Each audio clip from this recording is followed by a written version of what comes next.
So yeah, I think there's definitely some interesting parallels between the sort of action and making music in the studio and going out onto the street and photographing, specifically street photography. It's really about kind of setting up certain kind of set of conditions just to allow something to happen. So, you know, the decisions you might make when you go out onto the street is, you know, decide what camera you're going to use, whether you're going to shoot black and white or colour. And then it's really just about, you know, waiting to see what the street throws up at you and recognising something when it happens. And it's very much the same when making music in the studio, especially electronic music, because, you know, you're not kind of preconceiving what you're going to do. You know, you just decide, you know, what synthesizer you're going to use, what keyboard, you know, what that sounds good. Yeah, what drum machine. You sort of have a palette of sounds that you use, and then turn everything on, and again see what happens, and then it's really about recognising something when it does happen. Like even recognising the emotion that you're having with the music, and it's and it's not something you can set out to do. Like, you know, I'm not gonna write a sad song now. I'm not gonna photograph somebody now who's, you know, kind of has a specific emotion. It's like you go out there and recognise it when it's happening.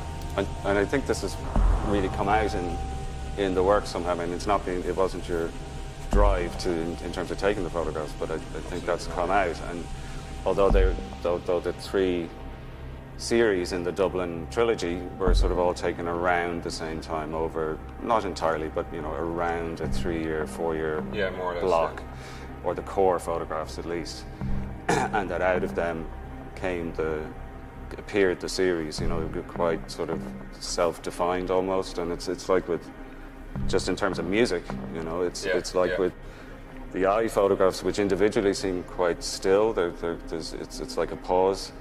It's almost the pause between the beats, you know, and when you see them all together, it's like a beat of silence, you know. And then with the on photographs, it's even that you turned around and went low with the camera. You've got this sort of the actual beats, the dynamics, the movement of people, and even the way they're presented in these huge grids creates an interplay of rhythm of both the actual people, but also the buildings, etc. And then with End, it's like an orchestration of all of it. It's like the full music, you know, this sort of, again, this grid and color is introduced there, but again, you know, so it's like this, there's a fullness to the sound that comes off the photographs.